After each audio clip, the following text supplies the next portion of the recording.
Et pour cette première démonstration, nous sommes avec Anthony Dupont et Christophe Musy, commerciaux Ursa, et vous allez nous montrer, Anthony et Christophe, comment se pose la solution d'isolation laine à souffler pour les combles perdus de Ursa. On vous écoute tous les deux. Bonjour à tous, bonjour Estelle. Donc, nous allons mettre en œuvre de la laine à souffler dans un comble perdu. Et pour cela, nous avons besoin d'une machine cardeuse souffleuse pour laquelle qui va nous servir à carder la laine et la souffler dans le comble. Donc, je vais mettre en application la laine.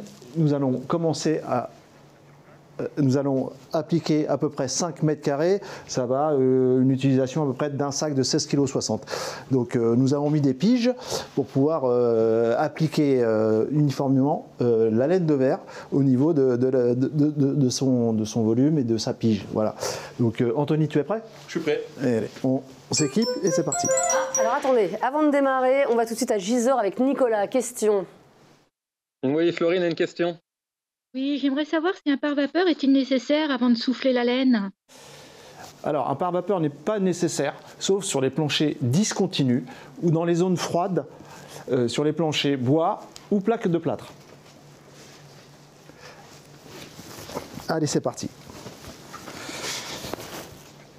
Alors, nous allons allumer la machine pour que Anthony puisse aisément souffler la laine. Allez, c'est parti.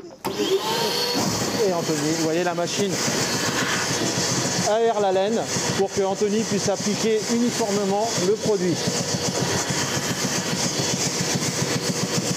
L'intensité. Là, je vais ouvrir le sac. Pour que le volume, regardez la laine, l'expansion de la laine. Déjà, comment elle s'expanse. Nous allons mettre dans la machine pour qu'elle puisse s'évaporer facilement et qu'elle soit appliquée aisément par Anthony. Anthony, tout va bien? L'application se fait très bien, facile. Donc là, il y a quand même un débit assez important. Pour cela, nous allons souffler rapidement la surface que nous avons aujourd'hui. Je le rappelle, une surface d'à peu près. Christophe, je vous coupe. Question de Bicheviller, de l'agence.p Bicheviller avec David. Allez-y, David. Alors effectivement, on a une question de Yann. Oui, est-il nécessaire de poser des déflecteurs au nu du mur ou à la panne sablière? Je vais laisser Frédéric peut-être répondre. Oui, je vais répondre. Alors oui, c'est nécessaire, c'est même obligatoire. En fait, la raison première, c'est tout simplement que les déflecteurs sont là pour empêcher l'isolant d'être en contact avec les éléments de couverture. Ça nécessite donc d'avoir une lame d'air ventilée. Et cette lame d'air, c'est tout simple, c'est lorsqu'il pleut et que si éventuellement après la pluie, vous avez du gel, ça risque de faire fissurer les éléments de couverture, donc vos tuiles, alors que la lame d'air est là justement pour assécher les éléments de couverture. Donc c'est indispensable. Vous voyez, pour pouvoir appliquer la laine et surtout mettre les sacs, il faut vraiment vider votre sac correctement et alimenter la laine assez rapidement parce que le débit est très important. Et donc si vous n'alimentez pas la laine, vous allez avoir une coupure de la soufflerie. Ça va engendrer quand même une application un peu moins performante.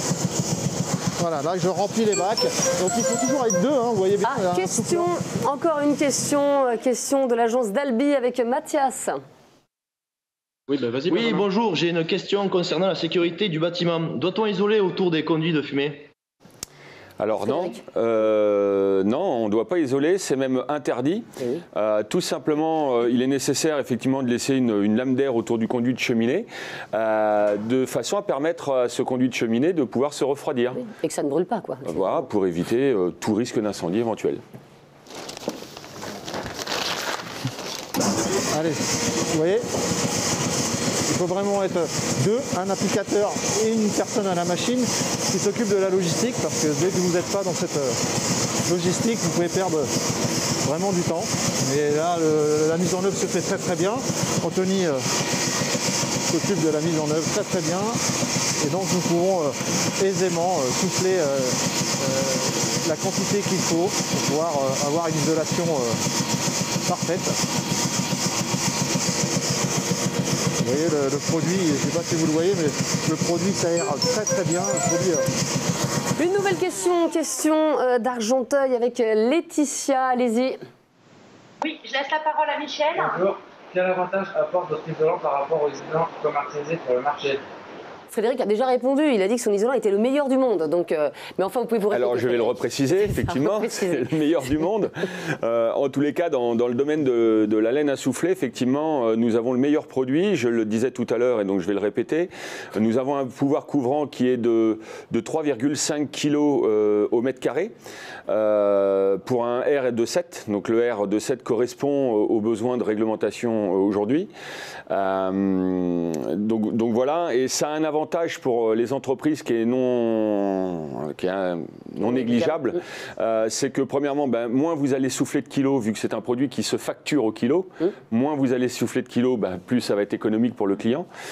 Et l'autre avantage, c'est lorsque vous êtes sur des combles perdus, sur des planchers bois ou des planchers plaques de plâtre, le poids a une incidence importante, vous l'imaginez bien, parce que si vous mettez trop lourd, ça va flancher. Donc sur ces deux aspects, effectivement, notre produit est très intéressant.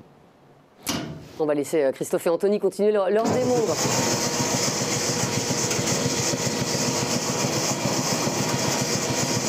Et voilà, nous finissons la mise en œuvre, regardez.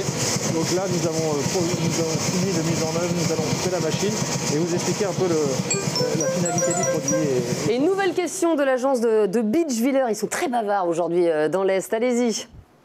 Totalement, Estelle, c'est Beachviller. Merci. Donc, on a une question de Sévim, la référente Génération Artisan. Je voulais savoir si votre laine est éligible aux aides gouvernementales. Ah oui, bien sûr, absolument. À partir du moment où vous mettez la performance thermique adéquate, elle est parfaitement éligible aux aides gouvernementales. Avec David. Donc voilà, nous avons appliqué la laine dans un comble perdu. Donc vous pouvez voir l'homogénéité du produit, la qualité du produit de mise en œuvre.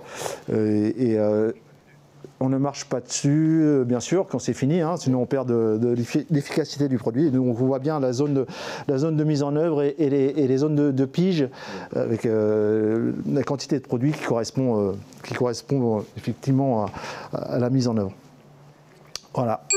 Ah, peut-être une dernière question, Christophe. Question de l'agence d'Albi. Oui, bonjour, je suis intrigué. Pourquoi la laine dans les combles ne gratte pas ? Alors la laine dans les combles ne gratte pas, tout simplement parce que dans la laine à souffler, il n'y a pas de liant. Et c'est souvent le liant qui participe à rendre la laine un petit peu plus irritable que justement la laine à souffler qui n'en possède pas.